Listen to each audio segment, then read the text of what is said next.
안녕하세요. 사연 읽어주는 남녀입니다. 오늘도 와주셔서 감사드리며 그럼 오늘의 사연 바로 소개해드리겠습니다.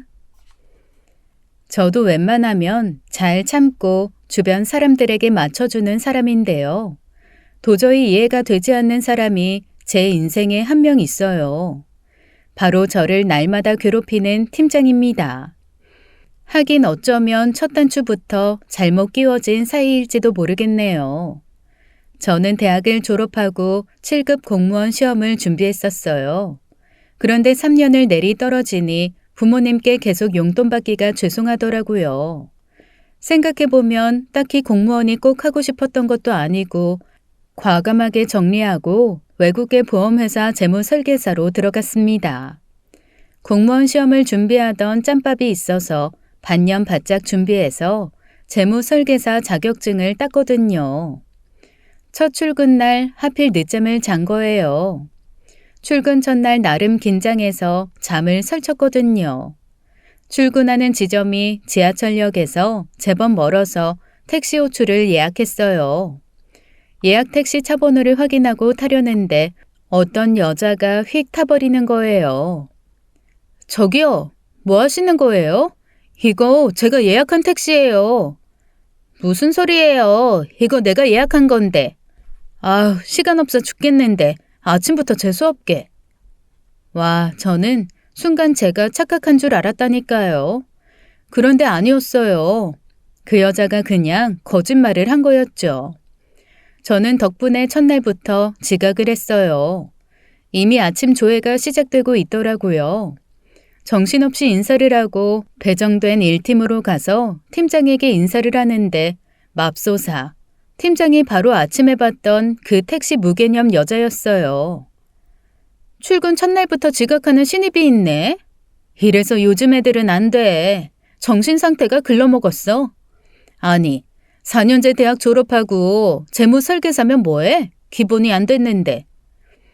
이렇게 첫날부터 저를 갈구기 시작한 팀장은 정말 사사건건 나를 못 잡아먹어서 안달난 사람 같았어요. 말끝마다 4년제 대조를 들먹이며 제가 실수할 때를 기다렸다는 듯이 사람들 앞에서 무안을 주네요. 내가 4년제 나와서 무슨 피해 준 거 있어요? 도대체 왜 말끝마다 매들리도 아니고 결론은 대졸 출신이에요? 나 진짜 미치고 팔짝 뛰겠어요. 어떡하냐? 원래 저 여자가 여상 졸업하고 바로 이 바닥에 입성해서 지금 15년 차인데 승진해서 계속 물을 먹거든. 그게 대학 졸업장 없어서 그렇다고 생각해. 피해 의식이랑 콤플렉스 장난 아니야. 그러니까 대졸 애들만 들어오면 그냥 잡는 거지. 별명이 오죽하면 또라이박이겠냐? 그리고 한 명을 찍으면 무슨 과학 취미가 있는지 계속 찍어. 두 손 두 발 들고 나갈 때까지. 근데 워낙 영업 실적이 좋아서 함부로 못 건드려. 저 매일 직장 상사 괴롭힘에서 벗어나는 법 이런 거 찾아보고 있다니까요. 매일 밤 기도해요. 저 여자 머리채 잡고 싸덕이 날리는 상상으로 하루를 버틴다니까요. 저 다른 팀으로 가는 방법 없을까요? 들어온 지 얼마나 됐다고 팀을 옮겨? 아마 절대 놔주지도 않을걸. 자기 스트레스 풀 사람 들어왔는데 절대 포기 안 하지. 아이고, 힘들어서 어쩌냐. 하지만 괴롭힘의 절정은 그 이후에 더 거세졌어요. 글로벌 회사 본사에서 출장 온 외국 임원이 마침 저희 지점을 짧게 방문한 거예요. 예고 없이 갑자기 이루어진 방문이라 모두 정신이 없었죠. 마침 통역을 할 사람을 급하게 찾는데 아무도 없는 거예요. 지점장님이 저를 호출하시는 바람에 떠듬떠듬 정말 기본적인 안내만 하는 수준이었어요. 하지만 지점장님부터 다른 팀 사람들까지도 역시라며 칭찬을 해주셨죠. 와, 그때의 팀장 얼굴이란 다시 생각해도 몸서리가 쳐지네요. 그 다음 날부터 팀 내에 배분된 자료 정리부터 시작해서 온갖 잡일은 제가 차지하게 되었어요. 그리고 그렇게 야근하는 날 또 꼭 팀 회식을 하는 거예요. 제가 정말 웬만해선 타격감이 없는 성격인데도 이렇게 대놓고 갈구는 데는 정말 도리가 없더군요. 그래도 어쩌겠어요. 밤마다 남자친구에게 팀장 욕을 쏟아내며 버티고 있었죠. 내가 회사로 한번 찾아가서 이 팀장 불러내서 얘기를 좀 할까? 우리 서연이 건드리지 말라고 말이야. 다음 주 상견례인데 좀 봐달라고 할까? 상견례 한다고 말하면 전날 일 폭탄으로 줄지도 몰라. 날 하루라도 괴롭히지 않으면 입에 가시가 돋는 여자야. 그 팀장 결혼은 했어? 에이, 그 이상한 성격을 누가 데리고 사냐? 그러게 어느 눈먼 남자가 데리고 사나 봐. 아니다. 집에서는 또라이 짓 안 하나? 아니 심지어 애도 있대. 아니 엄마가 저런 미친 또라이면 아이가 불쌍해서 어째? 아 이제 그 여자 얘기 그만할까 봐. 자기도 지겹지. 지겹다기보다 걱정이 되니까 그렇지. 그냥 우리 결혼식 준비하면서 그 또라이 박은 좀 잊자. 내일 우리 상견례 때 입을 옷 사러 가자. 내가 특별히 자기 기분 풀라고 자기가 노래 부르던 브랜드 원피스 쏜다. 남자친구가 사준 원피스를 입고 부모님과 함께 상견례장으로 갔어요. 상견례장은 호텔 한식당 룸이었어요. 우리 가족이 먼저 도착해서 자리를 잡고 남자친구 가족들을 기다렸습니다. 남자친구와 예비 시부모님들이 오셔서 인사를 드렸어요. 그리고 좀 뒤늦게 남자친구의 형부부가 들어왔죠. 앞불싸, 원수는 외나무 다리에서 만난다고 하던데 이건 외나무 다리는 아닌 것 같고 그냥 악연이네요. 남자친구의 형수, 그러니까 제 예비 손위동서가 세상에나 또라이 박이었어요. 그러고 보니 남자친구가 자기 형수도 보험 쪽에서 일한다고 했던 말이 기억이 났습니다. 남자친구네 집은 부모님도 형제도 각자 알아서 지내는 편이라 결혼해서도 명절에나 모일 정도니 시댁 신경 안 쓰고 우리만 잘 살면 된다고 했거든요. 아! 이소연 씨 아니야? 당신이 왜 여기 있는 거야? 휴일날 나 스토킹하는 거야? 형수님, 제 여친 이름을 어떻게 아세요? 아이, 둘이 서로 아는 사이예요?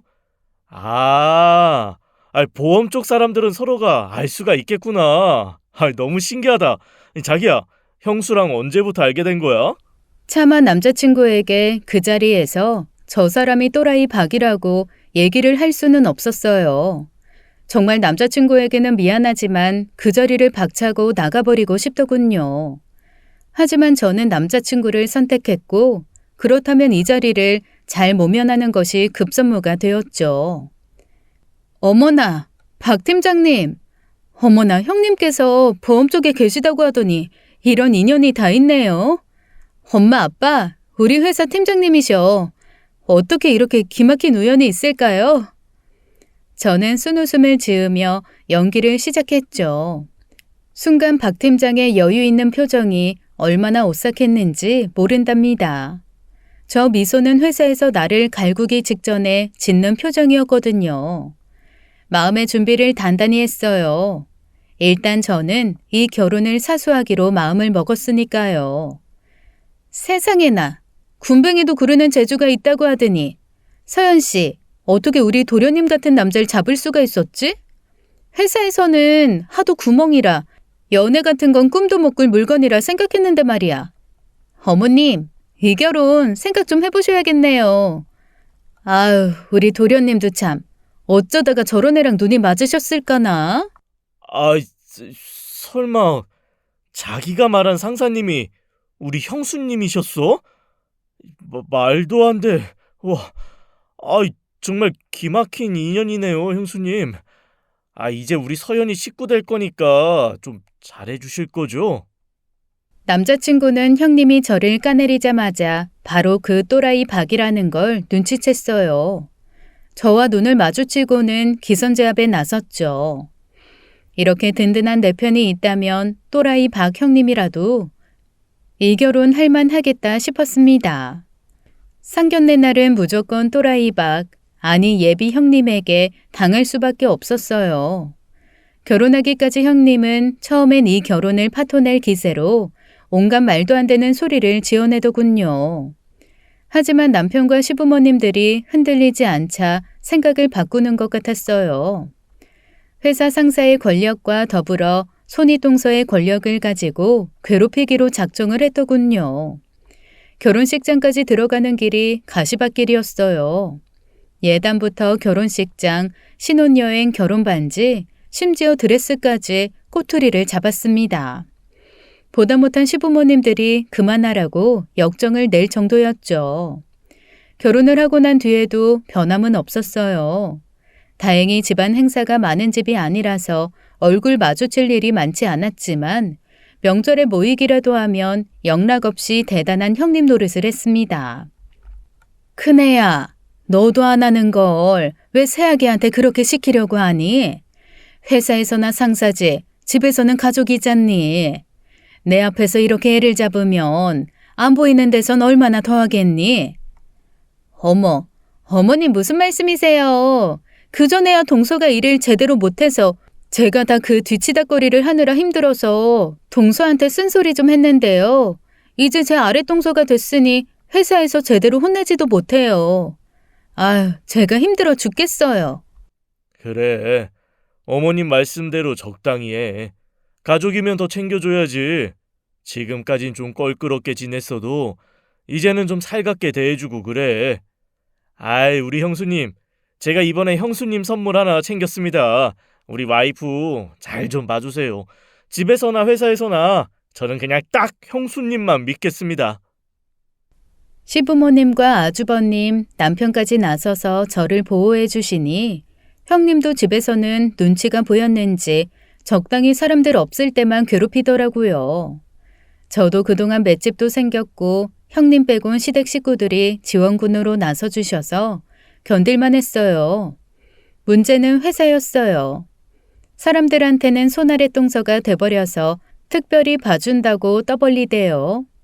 하지만 그냥 대졸 출신에서 손아래 똥서로 갈아탄 거였어요. 사사건건 오히려 갑질이 더 심해지면 심해졌지 절대 줄지 않았습니다. 아, 부하 직원이 아랫동서가 되니 너무 불편하다. 뭐 하나 맘 편히 시키지를 못하겠네. 지난 분기 실적만 봐도 그래. 이서연 씨가 실적을 못 올리니 우리 팀 평균이 내려갔잖아. 아니 팀장님, 제 실적이 특별히 떨어지지 않았잖아요. 오히려 처음보다 올라갔는데요. 리크루트가 저조해서 그런 걸 제 탓을 하시면 어떡해요. 봐준다 했더니 이제 아주 막 나가면서 대드네. 이서연 씨가 리크루트에 대해서 뭘 알아. 그렇게 잘났으면 이번 달 리크루트는 이서연 씨가 책임지고 올리는 거로 합시다. 일을 잘하면 잘하는 대로 짜증내고 일을 못하면 못하는 대로 더 과장되게 부풀려서 사람들 앞에서 면박을 주더라고요. 저는 직장인들의 대나무 숲으로 불리는 곳에 형님의 만행을 까발리는 밭에 스트레스를 풀며 지냈죠. 그래도 풀리지 않는 스트레스는 가끔 친구들을 만나서 원 없이 떠들었어요. 사실 결혼 이후에 남편에게 형님의 갑질을 계속 얘기하기가 좀 그렇더라고요. 예전이야 같이 신나게 맞장구 치면서 욕을 해줬지만 이제는 가족을 함께 까는 것도 그렇고 무엇보다도 제 걱정을 하는 남편에게 미안해서 얘기를 잘 안 하게 되었죠. 그날도 금요일 저녁 친구들을 만나서 신나게 팀장이자 형님인 또라이 박 얘기를 했습니다. 서연이 너도 참 인생 파란만장이다. 이상한 상또라이를 첫 직장 상사로 만난 것도 짜증 제대로인데 그 또라이 박이 어떻게 형님이 되냐? 하여간 이서연 남편 사랑이 대단한 거야. 나 같으면 그 결혼 안 했어. 내가 왜 그 또라이 때문에 내 사랑을 포기하니? 그거야말로 그 여자가 바라는 대로 되는 거였지. 더군다나 신기하게 형님 빼곤 시댁 식구들은 나한테 얼마나 잘해주시는데 내가 그래서 버티는 거지. 그래 장하다 이서연. 끝까지 버티는 사람이 이기는 거 아니겠어? 그나저나 그 대단하신 형님 얼굴 한번 보면 좋겠네.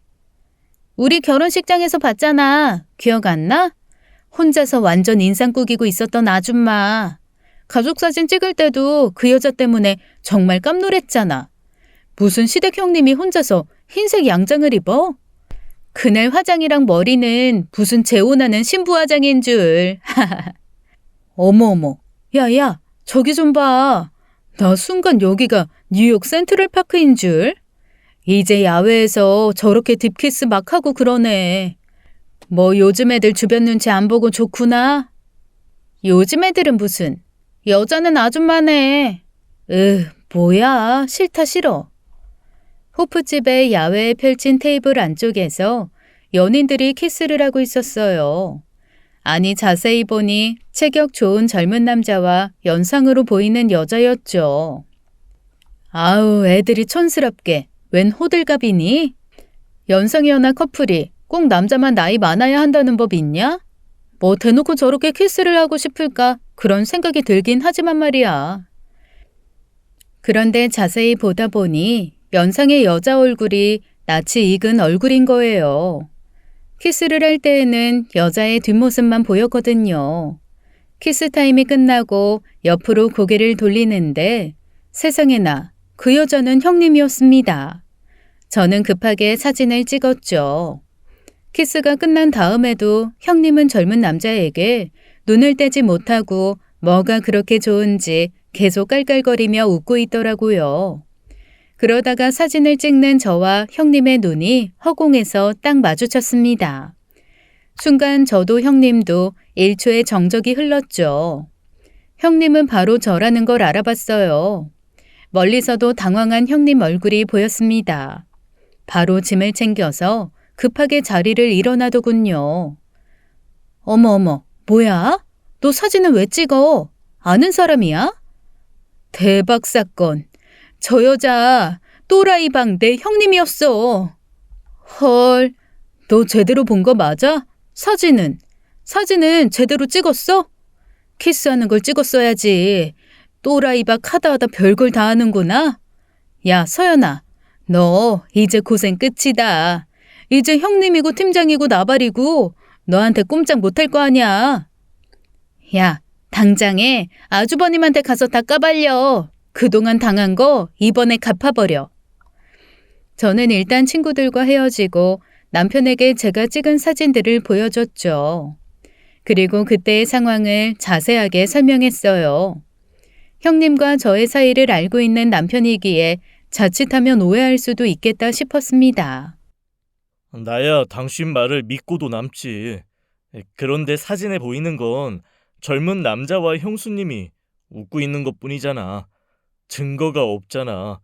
키스를 하는 장면이면 몰라도 형수 성격에 분명 아니라고 펄쩍 뛰겠지. 형 입장에서도 괜한 이간질이라고 생각할 수도 있고. 우리 불쌍한 형 어쩌냐? 뻔히 사실을 알고 있는데 모르는 척 할 수도 없잖아.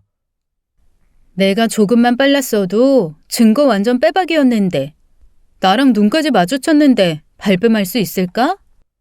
우리가 아는 형수님은 그러고도 남을 사람이잖아. 일단 오늘 밤은 늦었으니까 내일 다시 생각해보자. 다음 날 출근하는 내내 형님이 어떤 얼굴로 나를 대할지 궁금하더군요. 밤새 불안해서 한숨도 못 자고 퀭한 얼굴로 나타나겠구나 했죠. 그런데 나를 보고도 형님은 아무 일도 없었다는 듯이 평소처럼 트집을 잡고 소리를 지르더군요. 정말 어이가 없었어요. 제가 먼저 따로 대화를 요청했습니다. 뭐야? 그 눈빛은, 표정은? 감히 부하 직원이 상사를 불러내서 할 말이 뭐야? 설마 내가 쫄기라도 할 줄 알았어? 네가 이래서 안 되는 거야. 어제 봤던 건 눈 나쁜 너의 착각일 뿐이라고. 어디 가서 입만 뻥끗해봐. 그날로 너도 인생 살기 힘들어질 거다. 회사에서나 집안에서나. 지금도 충분히 괴롭거든요. 팀장님이자 형님 덕분에. 아니, 잘못을 반성해도 될까 말까 한 상황에서 절 협박하시는 거예요? 아니, 아이 앞에서 부끄럽지도 않아요? 3살 된 조카 이야기를 꺼내도 눈 하나 깜짝하지 않는 형님의 태도를 보고 결심했죠. 아주버님께 진실을 숨기는 게 가족으로서 더 나쁜 일이라고 생각했어요. 남편과 함께 아주버님을 찾아가 그간의 자초지종을 설명드렸습니다. 찍었던 사진을 보여드렸어요. 마침 그때 퇴근을 하던 형님이 들어왔습니다. 지금 뭐 하는 짓이야? 여보, 서방님이랑 동서가 뭐라고 날 모함했는지 모르지만 난 정말 하늘에 대고 부끄러운 짓 한 톨도 하지 않았어. 형수님, 모함이라뇨. 이 사람이 두 눈으로 형수님이랑 젊은 남자랑 키스하는 거 다 봤다고 하는데 그럼 서연이가 보지도 않은 이야기를 꾸며낸다는 거예요? 동서가 회사에서도 나를 협박하더라고. 자기가 잘못 본 거 가지고 아주 꼬투리 하나 잡았다고 기세 등등하던데? 서방님도 조심해요. 동서가 얼마나 간악한데요. 여보, 내가 우리 형석이를 두고 맹세해. 여보, 엄마가 자식 걸고 맹세한다는데 내 말을 믿을 거야? 동서 말을 믿을 거야? 당신 진짜 아이 걸고 맹세하는 거야? 아, 정말 미치겠다. 저기 재수씨, 일단은 여기서 계속 싸울 수는 없으니까 제가 이 사람이랑 다시 얘기해 볼게요. 우리 부부 사이의 일이니까 더 이상 관여하지 않으셔도 됩니다. 정말 눈 하나 깜빡하지 않고 거짓말을 한다는 게 어떤 건지 몸소 보여주는 형님이었어요. 하다 어떻게 자신이 낳은 아이를 두고 저런 거짓말을 할 수 있는지 소름이 날 지경이었습니다. 하지만 형님이 정색을 하고 아니라고 하니 딱히 증거라고 할 수 없는 사진만 있는 우리로서는 물러날 수밖에 없었죠. 계속 말해봤자 부부 사이 이간질하는 모양새가 되겠더라고요. 더군다나 부부 사이 일에 아무리 형제 사이라고 해도 마지막 결정은 아주버님이 하셔야 했어요. 하지만 듣자 하니 그날부터 하루가 멀다 하고 부부싸움이 계속되었다고 하더군요. 결국에는 아주버님이 핸드폰과 카드 영수증 내역을 샅샅이 뒤져서 증거를 찾아냈어요. 처음에는 완강하게 발뺌하던 형님도 명확한 증거 앞에서는 무릎을 꿇고 말았습니다. 손이 발이 되도록 싹싹 빌었다고 하더군요. 아주버님 성격이 평소에 무던하셔도 한번 화가 나면 무서우신 분이래요. 그래도 애 앞에서는 약해질 수밖에 없나 봐요. 형님도 그걸 알고는 계속 애들 봐서라도 한 번만 용서해달라고 애원을 했다고 하더군요. 결국 아주버님도 이번 한 번만 덮기로 했다고 하시더라고요. 아, 형. 아무리 그래도 이건 아니야. 다시 잘 생각해봐. 너도 애 낳아봐. 형석이 겨우 3살인데 엄마 없이 자라게 할 수 없잖아. 더 이상 이 문제 거론하지 말았으면 좋겠다. 재수씨도 더 이상 신경 쓰지 마세요. 아이 때문에 한 번은 넘어가기로 했다는 말에 더 이상 보탤 말이 없었어요. 그렇게 한바탕 폭풍이 지나간 자리에 저는 형님한테 내부 고발자가 돼서 남았습니다. 그 사건 이후로 집안 행사에서는 마주칠 일이 아예 없어진 대신에 회사에서는 눈에 쌍심지를 켜고 본격적인 미친 또라이 갑질 상사의 절정을 보여줬습니다. 서연 씨, 무슨 일이야? 회사에 이상한 소문이 돌던데 사실이야? 무슨 소문이요? 저는 그새 형님의 이야기가 회사에까지 퍼졌나 싶었어요. 아무리 그래도 남들이 보기에는 동서지간인데 나쁜 소문이 퍼져서 좋을 리 없잖아요. 서연 씨, 결혼한 지 얼마나 됐다고 무슨 어린 애인이 생겼어? 클럽에 다니면서 어린 남자애들 끼고 논다고 소문이 파다해. 무슨 소리예요? 제가 무슨 클럽을 다녀요? 매일 야근하느라 남편 얼굴도 보기 힘든데요. 그러게, 내가 봐도 헛소문이 분명한데 사람들은 또 남 얘기하는 거 좋아하니까. 누가 시작했는지 몰라도 점점 눈덩이처럼 불어나는 거지. 아유, 속상해서 어째. 이상한 루머는 시작에 불과했어요. 제가 올리는 보고서가 계속 누락이 되는 거예요. 한 번은 본사에 보고해야 하는 상반기 보고서 작성을 전날 밤 12시까지 일하고 팀장의 최종 승인만 남기고 메일로 전송하고 퇴근했거든요. 이 보고서로 그동안의 제 업무 평가가 달려 있어서 저에겐 정말 중요한 건이었습니다. 아침에 출근하니 난리가 난 거예요. 내가 그렇게 오늘 아침까지 완료해야 된다고 얘기했는데 지금 제정신이야? 무슨 말씀이세요? 제가 어젯밤에 자정까지 팀장님께 메일 보내고 퇴근했는데요. 다시 한번 찾아보세요. 내가 있는 걸 없다고 하겠어? 당신 때문에 우리 팀 고과가 완전 엉망으로 나오게 생겼는데 어디서 큰 소리야? 저는 아무래도 안 되겠다 싶었죠. 팀장의 소나귀에서 벗어나야겠다 싶어서 주변 사람들을 모두 동원해서 리크루트에 나섰어요. 동시에 그동안 최후의 보루로 남겨놓고 있던 가장 친한 친구들과 부모님께도 보험 계약을 받아냈습니다. 제가 사람들을 모아서 팀장으로 승진하는 방법이 유일한 탈출이었죠. 그런데 정말 믿지 못할 일이 벌어졌어요. 월말 보고해 보니 제가 계약한 건들이 모두 형님의 실적으로 뒤바뀌어 있는 겁니다. 이 실적이 없으면 제가 팀장으로 진급하는 게 불가능한 상황이었거든요. 내부에 그것도 윗선에서 도와주지 않는 한 불가능한 일이었어요. 이날 밤 너무도 속상해서 밤늦도록 회사에 남아 있었습니다. 어디서부터 잘못되었는지 밝혀내야 잠을 잘 수 있겠더라고요. 걱정된 남편이 도시락을 포장해서 회사로 찾아왔어요. 남편을 보자 눈물이 왈칵 쏟아지더군요. 자기야, 나 너무 억울해, 정말. 이번 팀장 진급에 내가 얼마나 애썼는지 알지? 그런데 이렇게 허망하게 떨어지다니 말도 안 돼. 너무 속상해. 내가 다 알지 왜 모르겠어. 보험 일 하면서도 절대 지인들에게 부담 주지 않으려고 그렇게 노력했는데 이번 건 때문에 우리 부모님한테까지 부탁드렸잖아. 보는 내가 너무 속상하다. 설마 형수님이 일부러 그러신 건 아니겠지? 나도 잠깐 그런 의심을 했는데 계약 담당자 사인을 다시 받으려면 지점장 승인까지 다시 받아야 하는데 그건 힘들어. 나도 황당해서 미칠 것 같아. 저는 남편에게 안겨서 한참을 울었습니다. 그런데 다음날 회사 게시판이 난리가 난 거예요. 누군가 회사에서 저와 남편이 안고 있는 사진을 이상하게 합성해서 올려놓고는 회사에서 남부끄러운 짓이라도 벌인 것처럼 올려놓은 거예요.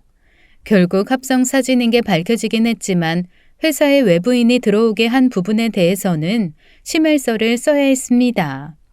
정말 고난의 연속이라 정신을 차릴 수가 없었네요. 사람들 사이에 소문이 정말 무성하게 번져나가대요. 그렇게 힘겨운 나날을 보내는 어느 퇴근길이었어요. 지하철에서 내려서 집까지 오는 길에 매일 들리는 카페가 있었습니다. 남편과 만나서 차 한 잔 마시고 함께 들어가곤 했죠. 그날도 커피 한 잔을 주문하고 남편을 기다리는데 시선이 느껴지더라고요. 누가 봐도 젊고 잘생긴 남자가 다가와서 제 앞에 앉았어요. 여기서 커피 자주 드시죠? 제가 원래 이런 거 정말 안 하는 타입인데 첫눈에 반했습니다. 어디 가서 맥주 한 잔 어때요? 우리 남편도 저에게 첫눈에 반하지는 않았는데 이상하네요. 조금 있다 남편이랑 만나요. 이쯤에서 빠져주세요. 제가 너무 피곤하네요. 에이, 남편이 있다는 그런 거짓말 제가 믿을 것 같아요. 그럼 그냥 편하게 이야기나 좀 해요. 이봐요. 그쪽이 잘생기고 몸도 좋은 건 알겠는데요. 제가요 유부녀라고요.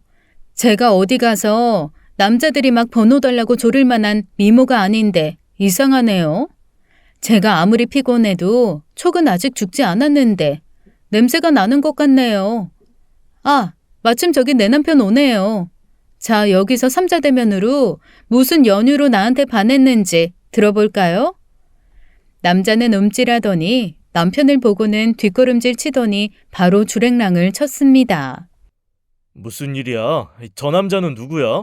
왜 저렇게 급하게 뛰쳐나가? 당신에게 접근한 거야? 우리 와이프 아직 죽지 않았네. 오늘 참 이상하네. 나도 오늘 오는데 무슨 여대생이라나? 차 한 잔만 사달라고 엉겨붙더라고. 내가 딱 자기 이상형의 남자래. 자기야, 솔직히 말해서 우리 둘 다 누구한테 번호 딸 정도는 아닌 거 알잖아. 이거 감이 오네. 지난번 사내 게시판에 누가 익명으로 당신이랑 내 사진 합성해서 올린 것부터 시작해서 이게 다 하나씩 맞아 떨어지네. 형님이 이렇게 세상 더럽고 치졸하게 전쟁을 하시겠다 이거지. 정말 형수님이 당신이랑 나한테 남자랑 여자를 붙여서 우리 사이를 파토라도 내겠다는 거였어? 자기가 바람났다고 우리가 그런 수에 넘어갈 거라고 여긴 거야? 아씨, 정말 욕지거리 나오네. 나 정말 아무리 그래도 가족이니까 당신 형의 부인이니까 내가 참고 참았는데 더 이상은 안 되겠다. 나 정말 착하게 살고 싶었는데 형님이 나를 너무 만만하게 봤어. 내가 그동안 가족이라서 성질 죽이고 있던 건데 큰 실수하셨어. 자기야, 당분간 예전의 이서연은 좀 잊어주라. 이제 형님이 아니라 또라이 박을 제대로 상대해 줄 테니까. 이렇게 형님과의 전쟁을 혼자서 선포했습니다. 상대방이 알면 재미없잖아요. 철두철미하게 계획을 세워서 실행하기 시작했어요. 적이 누군지 알게 되니 모든 게 다 명확하게 보이기 시작하더군요. 우선 내 편이 될 조력자들을 구하기 시작했죠. 알고 보니 제가 들어오기 전부터 또라이박의 실적 가로채기는 유명했더라고요. 일종의 피해자들을 수소문해서 그동안의 증거들을 수집했습니다. 급하게 서두르면 티가 나기 마련이라 형님 앞에서는 완전 꼬리 내린 강아지처럼 굴었죠. 아주 의기양양하게 회사를 휘젓고 다니더군요. 이제 지점장 승진 인사 발표가 얼마 남지 않아서 저를 괴롭힐 시간이 줄어들기도 했고요. 그렇게 2달을 숨죽이며 자료를 차곡차곡 모으기 시작했어요. 하지만 소소한 국지전도 나름 열심히 준비했죠. 어느 날 아침 형님이 출근을 하며 소리를 고래고래 지르더군요.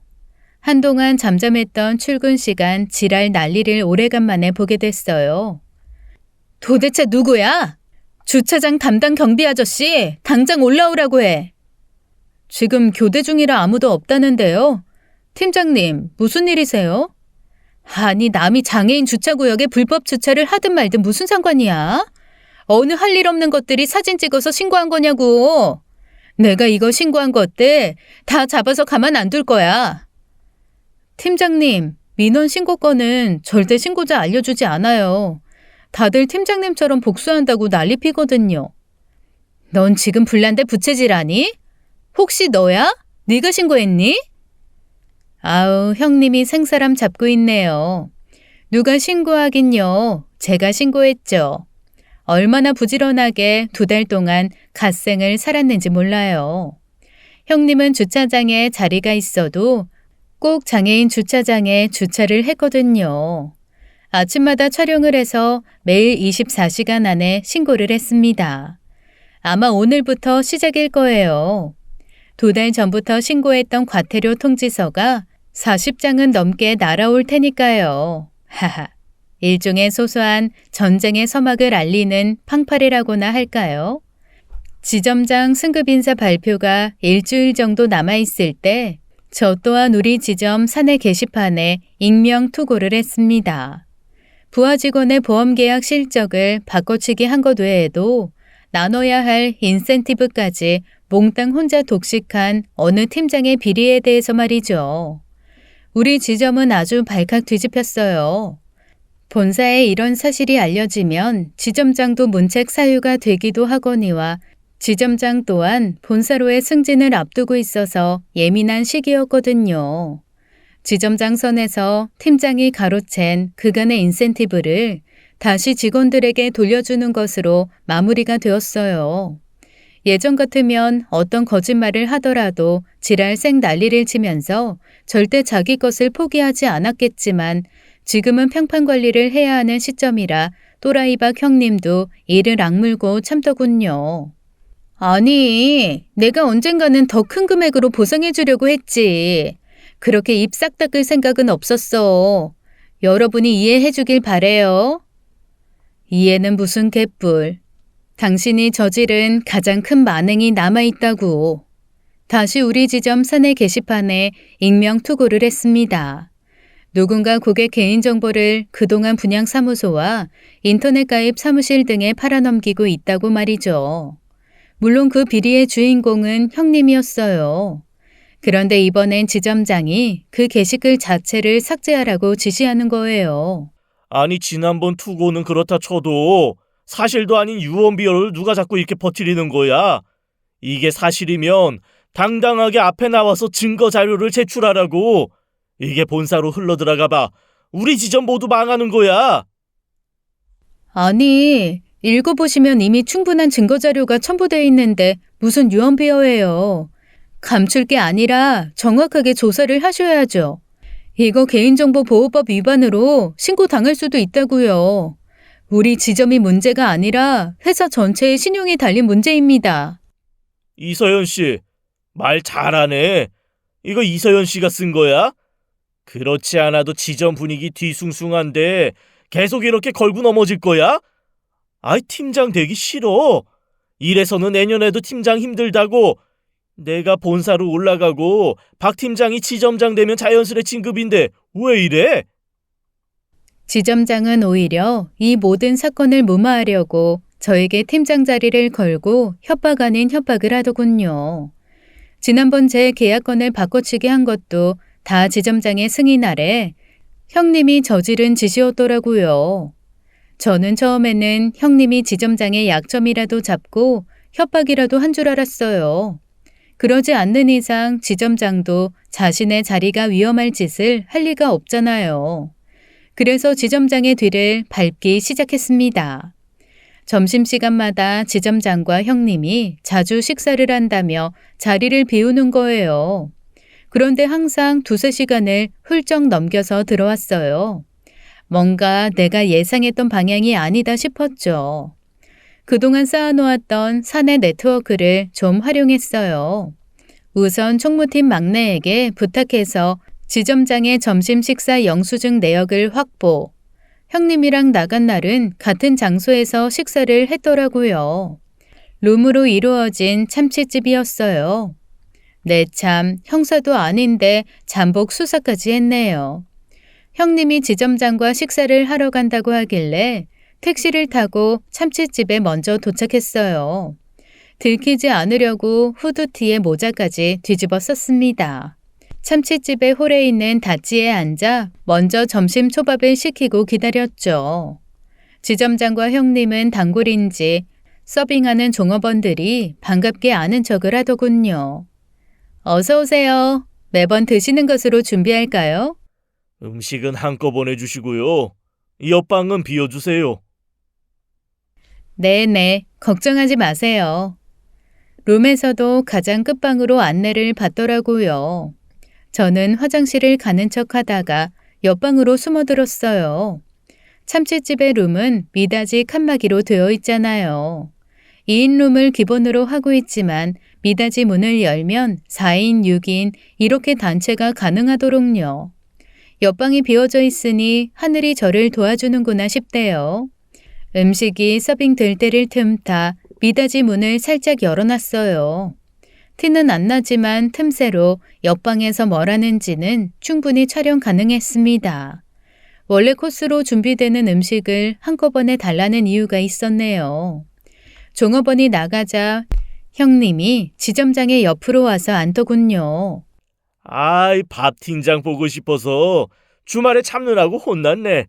아이, 마누라랑 애들 등살에 캠핑을 갔는데 박 팀장 생각밖에 안 나더라고. 아우, 지점장님도 참 급하다 급해. 잠깐만요. 이번에 익명 투고한 거 본사에 들어가진 않았겠죠? 저 이번엔 진짜 지점장 떨어지면 안 돼요. 저는 제 눈을 의심했어요. 보고 있는데도 믿기지 않았네요. 지난번 한참 어린 젊은 남자도 놀라웠는데 이번엔 자기보다 띠동갑도 넘은 아저씨랑 붙어먹고 있는 거예요. 아유, 그 다음 얘기는 설명하기도 싫으네요. 그냥 딱 상상하는 그런 종류의 불륜 현장이었어요. 구역질이 나올 것 같았지만 동영상 촬영은 무사히 끝났습니다. 하지만 이 동영상은 나중을 위해 귀하게 모셔두었어요. 굳이 회사 사람들에게 식욕 떨어지는 영상을 감상하게 할 필요는 없으니까요. 하지만 그 전에 지점장과 형님이 어떤 비리를 저질렀는지 사람들에게 알려야 했죠. 100번 말보다 한 장의 PPT 자료가 확실하겠죠. 형님은 그동안 나이가 든 고객들에게도 재무 상담을 핑계로 접근해서 거액의 돈을 변액보험에 들게 해놓고 이중 계약서를 썼더라고요. 온갖 나쁜 비리는 다 저질러 놓고 지점장에게 방패막이를 시킨 거였죠. 지점장님, 설마 이렇게 증거가 확실한데도 팀장님을 감싸신다고요? 야, 이서연, 너 지금 무슨 말도 안 되는 모함을 하는 거야? 소설을 써도 적당히 써야지. 네가 말하는 거 믿을 사람 아무도 없을걸? 지점장님 아닌 거 알잖아요. 내일 당장 이서연부터 자르세요. 이러다간 우리 지점 남아나지 않아요. 그리고 너희들도 이 미친의 말을 믿어선 안 돼. 얘가 지금 승진해서 떨어지고 눈이 돌아서 뵈는 게 없어서 말도 안 되는 얘기 지어내는 거라고. 난 도대체가 무슨 이야기를 하는 줄 모르겠네요. 이상한 유언비어 계속 만들어낼 거예요. 과연 그럴까요? 지점장님이 팀장님 감싸는 이유 여기서 밝힐까요? 지점장님이랑 팀장님의 내연 관계를 사람들이 모를까요? 이미 저는 그 전에 사람들에게 지점장과 형님의 내연 관계에 대해서 소문을 흘리고 다녔죠. 제가 당했던 것처럼 작은 소문은 여기저기서 목격담이 나오면서 그야말로 기정사실이 된 지 오래였어요. 사람들이 여기저기서 한마디씩 던지기 시작했습니다. 진짜 창피해서 듣고 있기도 민망하다. 둘이 뭐 하는 거야? 그렇게 티나게 점심 먹으러 다녀놓고 왜 저렇게 뻔뻔해? 막장도 이런 막장이 없다. 삼촌뻘이랑 뭐 하는 짓이래? 원래 박 팀장님은 젊은 남자랑 바람난 거 아니었어? 뭐야? 그럼 양다리였어? 아니지. 남편도 있으니까 세 달이야? 와, 징하다 징해. 지점장은 자신의 귀를 의심하는 듯 난리치더군요. 정신 차리세요, 지점장님. 우리 형님이 지점장님이 설마 좋아서 그랬다고 생각하시는 거예요? 이래서 남자들은 여자를 몰라도 한참 모른다니까. 형님 취향은요, 몸 좋고 얼굴도 반반한 젊은 남자라고요. 지점장님이랑 모텔은 안 가고 참치집만 간 이유가 뭐겠어요? 지점장 아니었으면 아예 거들떠도 안 봤을걸요? 우리 팀장님 젊은 애인 사진 좀 보실래요? 저는 지점장 앞에 형님이 젊은 남자랑 환히 웃고 있는 사진을 내밀었죠. 지점장 얼굴은 여러분이 봤어야 했어요. 배신당한 중년 남자의 얼굴이 얼마나 비참하게 일그러졌는지요. 그런데 지점장은 사랑이었나 봐요. 자신의 커리어보다 형님의 배신이 더 충격이었을까요? 그대로 달려가 형님의 뺨을 향해 싸다구를 날리더군요. 네가 어떻게 나한테 이래? 젊은 놈이랑 붙어 먹었다고? 그렇게 한 번만 자자고 애거를 해도 지점장 대면이라고 그리도 내치더니 다 이유가 있었구나. 내 단물만 빨아먹으려고 나를 이용해? 내가 너를 지점장에 앉히려고 얼마나 본사 사람들한테 로비를 했는데 내 인생 말아먹은 것도 모자라 이렇게 배신을 해? 아이고, 남자의 순정이라니 정말 눈물겨워 볼 수가 없었네요. 이 일로 우리 지점은 그야말로 전쟁터를 방불케 난리법석이 났습니다. 어따 대고 손찌검이야? 당신 미쳤어? 저 정신 나간 년 얘기만 믿고 나한테 손을 대? 이거 폭행이야, 폭행. 지금 누구 허락 받고 촬영하는 거야? 니들 다 불법 촬영으로 내가 고소해버릴 거야. 이서연, 너 명예훼손으로 잡아쳐 넣어버릴 거야. 아무런 증거도 없이 사람들한테 가짜 소문 퍼뜨려서 내 인생을 박살내? 절대 네 맘대로 안 될걸? 형님은 정말 마지막까지 정신을 차리지 못하더군요.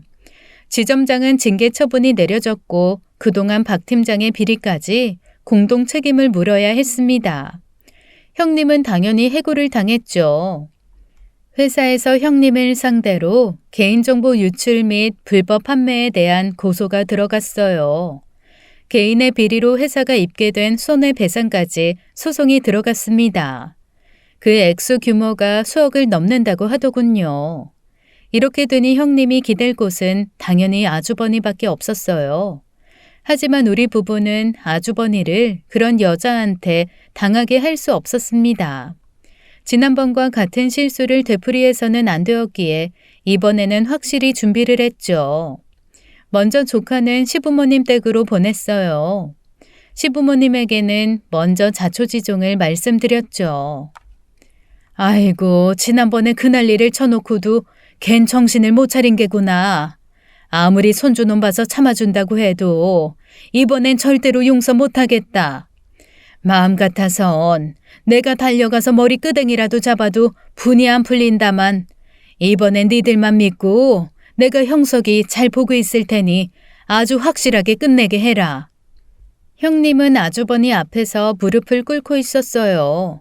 아들을 방패막이로 삼으려 했다가 우리에게 선수를 뺏긴 것을 알고는 아주버니에게 호소하더라고요. 여보, 우리 형석이한테 엄마는 있어야 하잖아. 내가 혼자만 잘 살자고 그런 거 아니잖아. 지점장 되면 우리 아파트 은행 융자도 갚고 당신 자동차도 바꿔주려고 한 거야. 나 절대 당신 앞에 부끄러운 짓 한 적 없어. 그때 그 젊은 애도 그냥 손만 잡은 사이라고 했잖아. 지점장도 그래. 절대 선 넘은 적 없어. 동서가 한 말은 다 나한테 자격지심이랑 콤플렉스 있어서 모함한 거라고. 진짜야. 제발 나 믿어주고 한 번만 용서해주라. 당신마저 나 버리면 난 진짜 인생 끝장이야.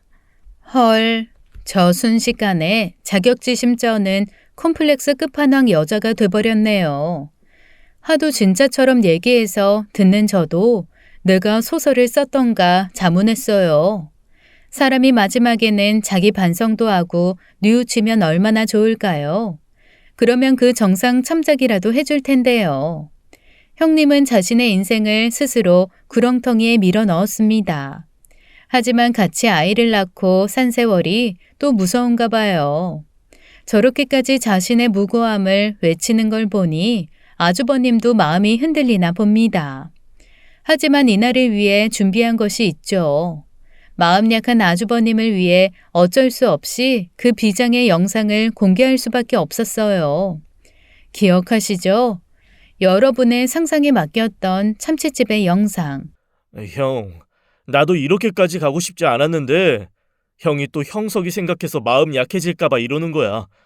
형한테도 잔인한 짓인 건 알겠는데 지금 잠깐 괴롭고 미래 형석이랑 형의 인생을 위해 괴롭더라도 끝까지 봐. 그리고 영상이 흘러나왔습니다. 처음에 형님은 어떤 상황인지 파악을 못하더라고요. 그런데 지점장과 자신의 목소리가 흘러나오자 얼굴이 새하얗게 질리더군요. 그래요. 뭐 그 선이 뭔지는 몰라도 형님이 말하는 진짜 선은 넘지 않았을 수도 있죠. 예전에 그 젊은 남자도 그렇고요. 근데요. 남녀가 꼭 모텔에 들어가서 몸을 섞어야만 불륜인가요? 그게 부부 사이에 넘지 말아야 할 선의 기준은 아니잖아요. 형님은 억울할지는 몰라도 이건 누가 봐도 선을 넘은 거라고 우리 부부는 생각했습니다.